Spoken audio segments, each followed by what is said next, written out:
La tierra nativa, de Isaías Gamboa. 31. Hoy también me pondré muy chic, decíale su hermana esa tarde cuando se disponían a salir, y acentuaba las palabras con toda la gracia y dulzura de su bello carácter. La madre, que se regocijaba de todo lo que pudiera serle grato a su hijo, sólo exigió que no se fueran a demorar. Tal vez, en su amoroso pensamiento veía que empezaba a radiar una aurora deseada por ella, y los destellos de esa aurora los ponía en sus ojos esa tarde al contemplar a Andrés. Él, al salir, la acarició, como lo hacen los hombres a las personas amadas cuando van a una cita con la suerte. Es la caricia de la esperanza. Ufano iba Andrés con Soledad, con esa amable persona tan contenta y tan buena, que desde la llegada de su hermano trataba solamente de verlo dichoso. Cuando llegaron a la avenida de las Ceibas, casi no había nadie en el paseo. Marta, de pie en una de las puertas ventanas de la casa, los esperaba. Ella misma vino a abrir a su amiga y a su siervo. ¿No era, pues, una reina? Mucho temía que no vinieran, dijo, cuando abrazó a Soledad y dio la mano a Andrés. Soledad contestó: sin embargo, hemos sido exactos. Sonrió Andrés imperceptible y Marta calló. Estaba vestida de negro, una ligera muselina con florecillas azules, en el cuello, a lo largo del pecho y en las bocamangas, anchos encajes blancos. Un trébol cerraba el leve escote. La cabellera pesada y oscura se retorcía detrás de la cabeza en peinado romano, que sujetaban entrecruzándose dos largos alfileres. La madre y la, entre comillas, señorita Matilde, salieron al corredor para recibir a los recién llegados. Hubo al abrazar a Soledad ese vivo choque de exclamaciones y de frases rápidas que caracteriza un encuentro de mujeres y que a los hombres los deja sin saber qué hacerse. Pasaron al salón. La luz amarilla de la tarde atravesaba las cortinas de las amplias ventanas. Los objetos se percibían como en un crepúsculo de oro. El piano cerrado dormía. Andrés y Marta quedaron sentados muy cerca. La conversación general evitó al principio uno de esos penosos silencios en que él no habría encontrado para su compañera la primera palabra. Ella tomaba parte muy discretamente, dirigiéndose a él o a Soledad. Tenía su voz un tono confidencial y grave, de ricas inflexiones y conceptos precisos. No se le ocurrió a Andrés disponerse a tomar nota de detalles mortificantes para su gusto. Un gesto fingido, una frase vulgar, una apreciación ridícula. Esta clase de observaciones que sus nervios le imponían cuando estaba fastidiado, le habría parecido allí una cosa inconcebible, una profanación. Aludió a los rosales que desde afuera había visto, alargando sus lenguas florecidas por encima de las tapias de la quinta. La primera tarde que los vi me figuré al interior un jardín inmenso, donde usted sería una, entre comillas, diosa, dijo a Marta. La jardinera, repuso ella. ¿Quieren que pasemos allá? Agregó consultando a las demás, y se puso en pie. Hacíalo con cierta distinción majestuosa, propia en su cuerpo esbelto. Entusiastamente fue acogida la idea de ir al jardín. Dos corredores interiores formaban ángulo recto, y en toda la extensión de ellos pendían búcaros floridos, que alargaban casi hasta el suelo musgos grises semejantes a barbas de ancianos. Un ancho torrente en cauce de piedras bordeaba los dos claustros. A una y otra margen crecían helechos, amarantos y diversidad de plantas y florecillas raras. De allí se abría el jardín, vasto y profuso, al cual pasaron salvando el arroyo sobre un puentecito de laja. La señora se quedó en el corredor, habiendo dicho a sus dos hijas que condujeran a Soledad y a Andrés. Marta iba adelante, seguida inmediatamente por el joven. Ella le mostraba sus flores. «Mis flores», decía, «me entretienen tanto. Tal vez por esto mismo no tengo sino muy pocas amigas, como Soledad. Ella sabe estimar la amistad de usted en todo lo que vale, y yo le doy las gracias por esa deferencia a mi hermana», dijo Andrés. «Desde que nos conocimos en el colegio, nos quisimos mucho. ¿No es cierto?», agregó deteniéndose.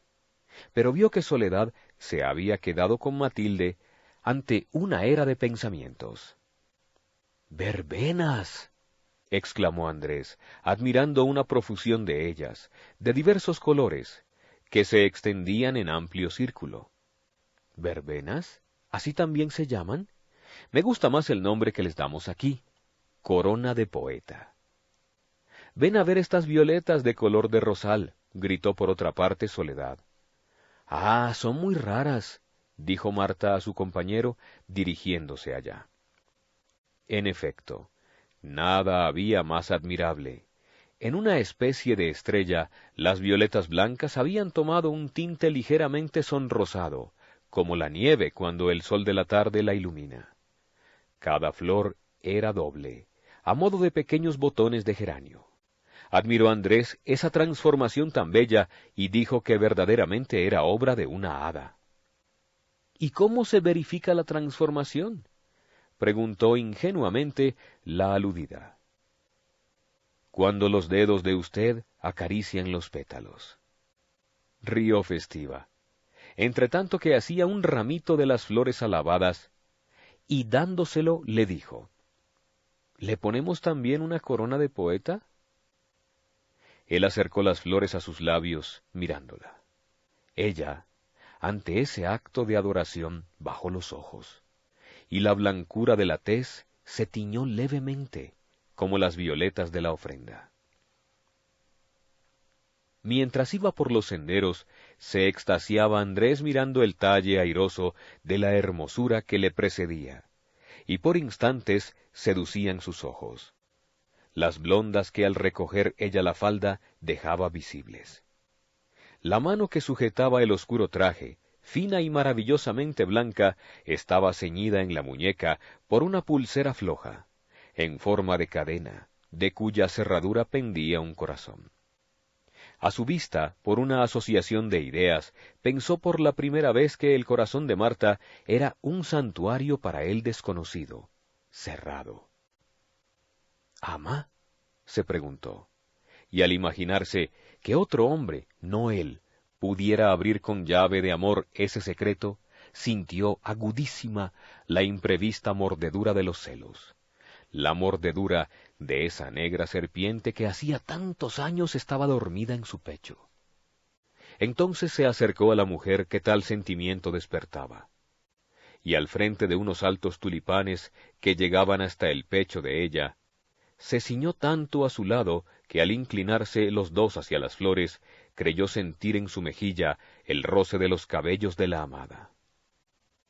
Tronchó nervioso un tulipán tinto, y presentándoselo a la joven le dijo, con la idea turbadora: «Parece una copa teñida de sangre». Ella tomó delicadamente el tallo, y sosteniendo la flor a la altura de sus labios, contempló en silencio el fondo de la corola simbólica. Enseguida la prendió en su pecho, y sobre la blancura de los encajes y lo negro de la tela resaltó vivamente. ¿Había comprendido el significado que entre las jóvenes de su país tiene esa flor? Inquieta, hizo esperar a Soledad y a Matilde, que por otro sendero se habían adelantado. Juntas ya, asiéndose del brazo de su amiga, propuso que fueran a ver los rosales. Era la caída de la tarde. Ya ni las copas de las más altas palmeras estaban iluminadas. Las sombras empezaban a agruparse debajo de las ramas frondosas. «Estos son los rosales que se ven desde afuera», dijo la voz de Marta en el crepúsculo. Era una irrupción impenetrable, que extendía por todas partes sus bejucos. Las rosas amarillentas bordaban el verde pabellón. Marta, al coger un ramo para obsequiar a Soledad, dio un débil grito. Cortó el gajo florido y luego, apretando la yema rosada de uno de sus dedos, brotó una gotita roja como un rubí. La fisonomía de Andrés se contrajo dolorosamente al ver la gota de sangre que Soledad enjugó con ternura de hermana. Entre comillas. Primera pena de un amor, pensó Andrés. En los cabellos y en los hombros de Marta habían caído algunos pétalos blancos. Penetraron a la casa por el extremo de uno de los corredores. Al pasar ante los búcaros pendientes, Andrés dijo de pronto: «¡Las parásitas!». A esta exclamación inesperada, miráronse él y ella, heridos por un mismo sobresalto. En el salón, la sombra borraba los objetos. En el paseo iban y venían parejas amantes.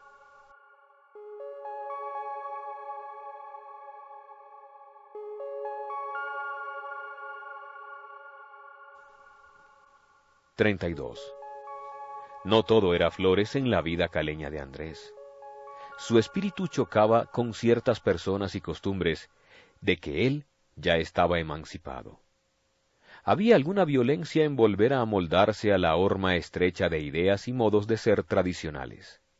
Pero lo que más le disgustaba era sentir por todas partes la política pequeña, intransigente y brutal.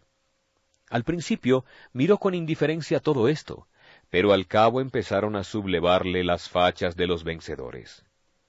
A causa de un artículo que publicó en El Correo del Valle, sobre algunos adelantos que fácilmente podrían iniciarse en la ciudad, hubo criterios estrechos que calificaron de entono y presunción aquel interés tan natural en favor del lugar de su nacimiento.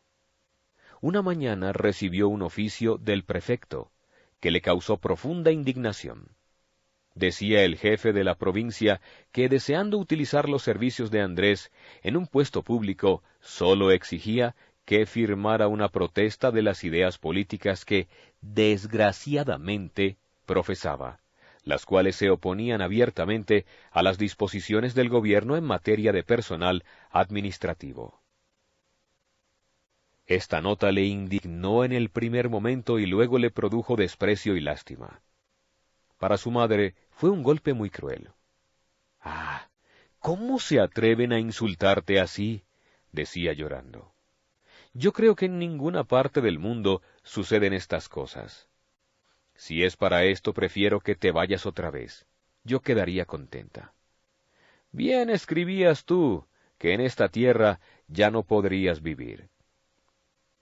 «Sí, podré vivir», decía Andrés, consolando a su madre, «puesto que yo no he vuelto sino por usted, por ustedes. Viviré como he vivido en todas partes, sin que me haya humillado jamás». Y reía de la idea de, entre comillas, carácter, que tenía el prefecto.